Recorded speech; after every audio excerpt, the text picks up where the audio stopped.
Pyramid master యొక్క ఆత్మకథ కార్యక్రమానికి అందరికీ స్వాగతం, సుస్వాగతం. ఈ కార్యక్రమంలో ఈ రోజు మనతో పాటు ఉన్నారు బళ్ళారి నుండి మీనాక్షి గారు. వారితో మాట్లాడి మరిన్ని విషయాలు తెలుసుకుందాం. మేడం నమస్తే. నమస్తే అండి. మేడం మరి మీరు ఈ ఆధ్యాత్మిక మార్గంలోకి ఎలా వచ్చారు? నాకు జన్మనిచ్చిన తల్లిదండ్రులకు, నా కుటుంబ సభ్యులకు, నా జీవితాన్నే ఆనందమయంగా మార్చిన గురు దంపతులైన బ్రహ్మర్షి పితామహ పత్రిజీ గురు దంపతులకు కోటి కోటి ధన్యవాదాలు. నాకు ఈ ధ్యాన పరిచయం అయింది మా అమ్మాయిల వల్ల.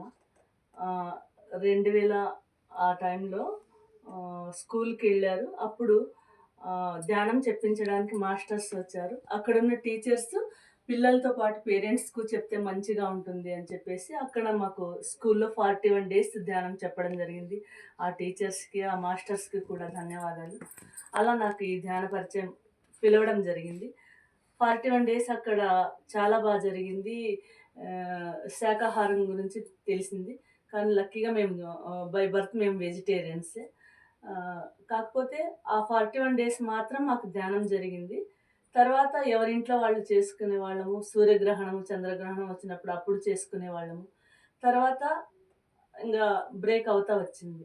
ఎందుకంటే దాని గురించి పూర్తి అవగాహన లేదు కాబట్టి. మనము సహజంగా ఏదైనా పూర్తిగా తెలిస్తేనే మనం బాగా చేయగలము. సో, నా విషయంలో కూడా పూజ చేస్తే మంచిదన్నట్టు, ధ్యానం చేస్తే మంచిదే అవుతాయన్న ఉద్దేశ్యంతో ఉద్దేశంతో ప్రారంభించారు. చేశామంతే. బాగా అనిపిచ్చింది చేశాము. తర్వాత ఆహ్, ఎదుటి ఫ్యా ఒక ఫ్యామిలీ ఉండింది. వాళ్ళు మేము కలిసి చేసేవాళ్ళం. తర్వాత మేము వేరే ఊరికి షిఫ్ట్ అయ్యాము. ఇంక మర్చిపోయాము. ఓకే. ఇది 25 ఇయర్స్ బ్యాక్. హుహు.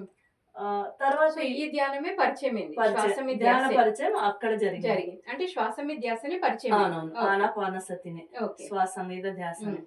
హ్మ్. అలా జరిగింది. కానీ దాని గురించి గొప్పతనం అనేది ఏది తెలియదు. తెలియదు. హ్మ్. ధ్యానం చేస్తే మంచిది. అనుకున్నది జరుగుతుంది. ఇంత విషయమే తెలుసు. ఓకే. అప్పుడు ప్రతిరోజు వచ్చి ఏ మాస్టర్ చెప్తుండలేదు. హ్మ్. టీచర్స్ ధ్యానం చేయమనేవారు. కూర్చోపెట్టేవారు అంతే. ఓకే. అలా జరిగింది. తర్వాత నాకు ఇద్దరు అమ్మాయిలండి. హ్మ్. మాది బళ్ళారి. ఆహ్, మాకు ఇద్దరు అమ్మాయిల కంటే పెద్ద అమ్మాయికి పెళ్లయింది. తనకి ఇద్దరు బాబులు. ఓకే. చిన్న అమ్మాయికి పెళ్లి జరిగేటప్పుడు కొంచెం డిలే అయింది. అంటే ఓకే. ఒక 2, 3 సంవత్సరాలు సంబంధాలు చూసేటప్పుడు వాళ్ళకి నచ్చిన విషయాలు మాకు నచ్చక, మాకు నచ్చింది వారికి నచ్చక ఇలా డిలే అయింది. అప్పుడు నాకు మళ్ళీ ఈ ధ్యానం జ్ఞాపకమైంది. ఓకే. చేస్తే అనుకున్నది జరుగుతదంటారు గదా! సరే నాకు ఈ సంవత్సరం మా అమ్మాయికి పెళ్లి జరగాలి అని చెప్పేసి అది నాకు సంకల్పం అని కూడా తెలీదు. ఆ విషయం అనుకుని కూర్చున్నాను. కానీ 3 నెలలకే మా అమ్మాయికి పెళ్లయిపోయింది. ఓకే. సంవత్సరం గూడా కాలే. హుహు. అంతే కదా మనకు. అవును. విషయం పూర్తిగా తెలియనప్పుడు అది అర్ధజ్ఞానమే అవుతుంది. అవును.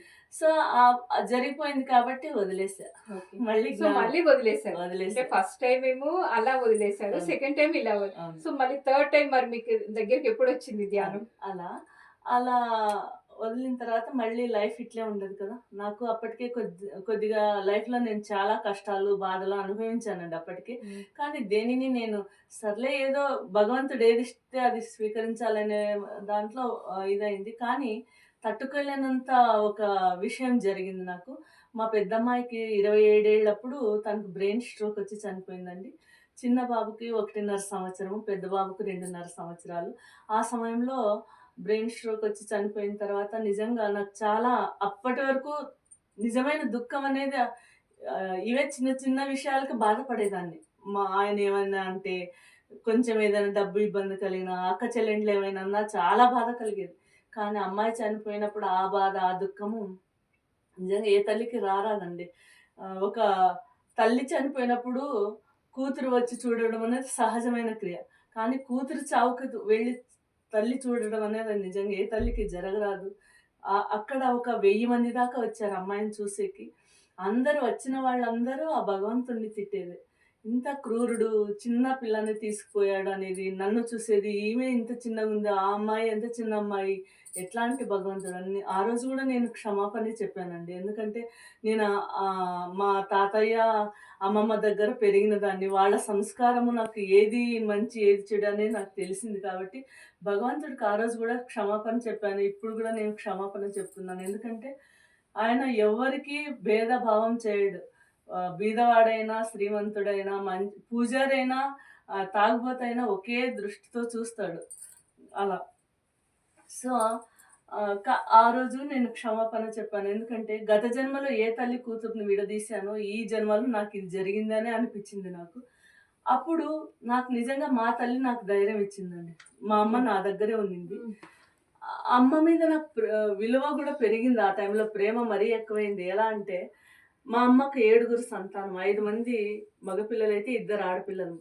ఈ నలుగురు మగపిల్లలు ఒక 10 ఇయర్స్ పీరియడ్‌లో ఆ 10 ఏళ్ల గ్యాప్‌లో సంవత్సరానికొకరు, 2 సంవత్సరాలకొకరు అలా నలుగురు చనిపోయారండి. ఓకే. నిజంగా మనం మనుషులు ఎట్లుంటామండి, నాకైతే ఒక బాధ ఒక మాదిరి, ఎదుటి వ్యక్తులకి